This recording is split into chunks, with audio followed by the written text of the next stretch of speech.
Between 1864 and 1869, a scrapbook creator pasted ephemera over the pages of a used account book. In 2022, I rebound the scrapbook into 4 signatures. In this video, I take a closer look at one of the 4 signatures.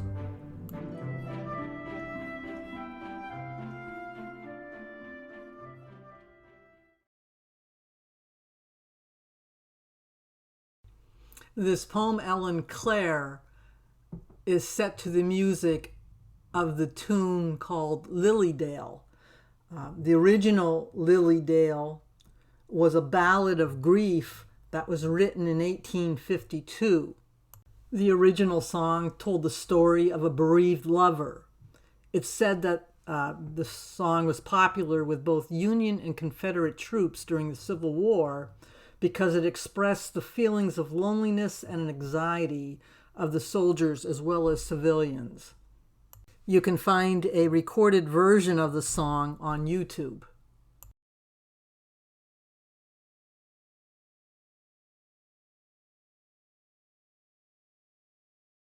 In the upper left-hand corner is an ad for Pain Paint.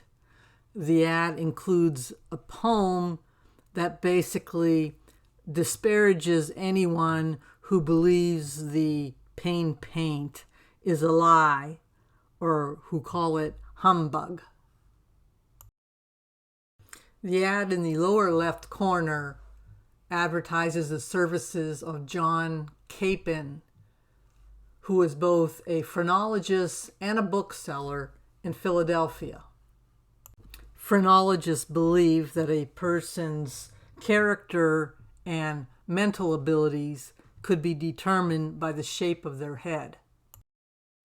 In the article about shade trees, a Professor Wilson argues that landowners and settlers should not cut down all the trees on their property.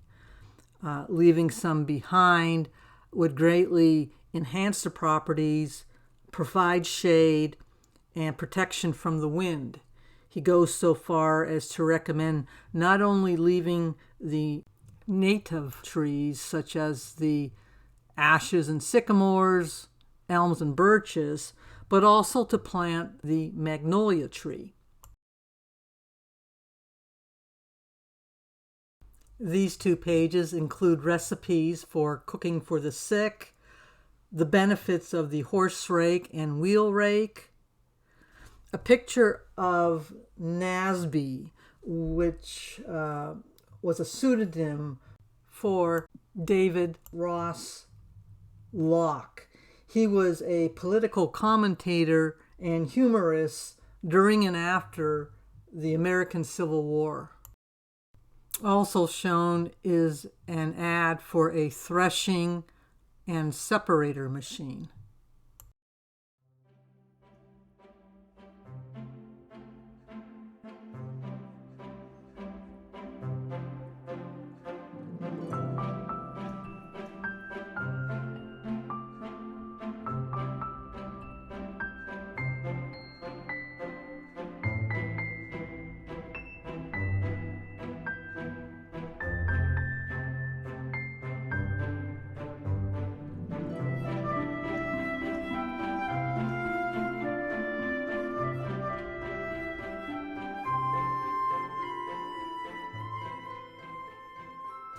The Great Exhibition of 1851 took place in London.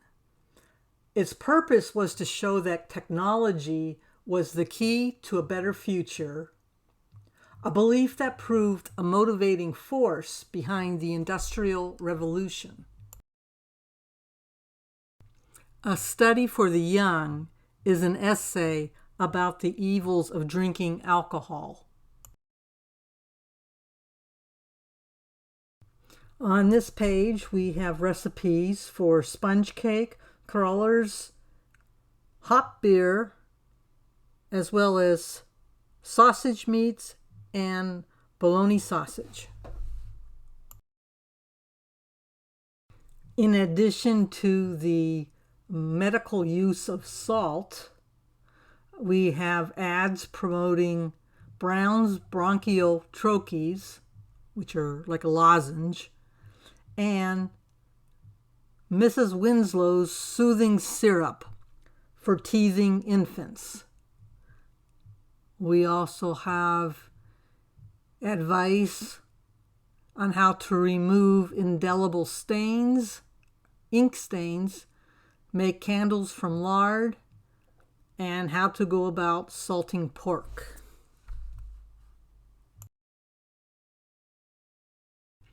On the left is an ad for Rings Ambrosia, which was a hair restorer that was marketed and peddled by Philander Ring. The poem or the ad is similar in form to the house that Jack built. On the right is another nice example of the original ledger or account book showing through the scrapbook. These two pages include recipes for raspberry jam, quince marmalade, how to preserve cherries and currants, how to make buckwheat cakes without yeast, royal crumpets, as well as cheap fruit cake and cheap tea cake. Pictured to the right of the squirrel is an etching of Niagara Falls. The ad in the lower left-hand corner is for Dr. Christie's galvanic belt, necklace, bracelets, and magnetic fluid.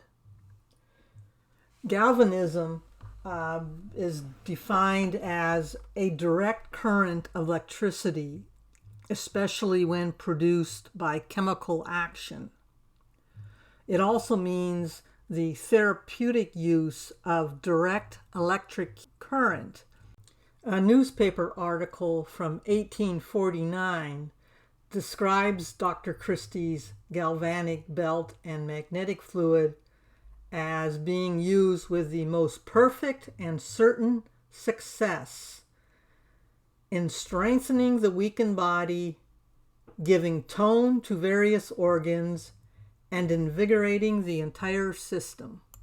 It is said to have cured all diseases that are caused by a malfunctioning of the nervous system.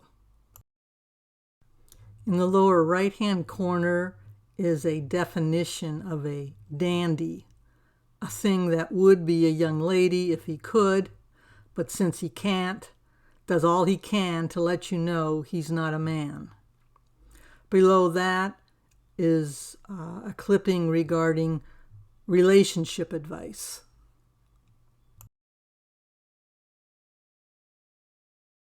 In 1851, construction began to add 2 wings to the Capitol building, thereby doubling its length.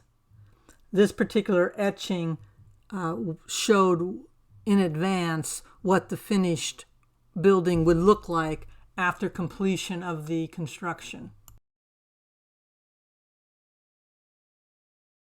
The panels on the left and right include information and testimonials for Dr. Merchant's gargling oil. It's reported that in 1866, the Lockport, New York Glass Works made 1 million bottles that were filled with liniment called Fit for Man or Beast. The bottles with a yellow label were for animals and a white label were used for humans. This particular product could either be used internally or externally.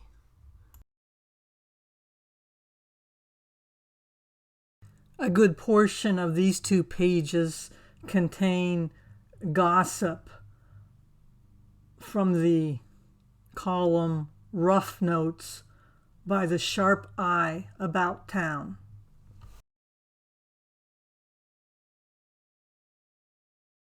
The remaining filler on the page includes an eclectic collection of humor and census data.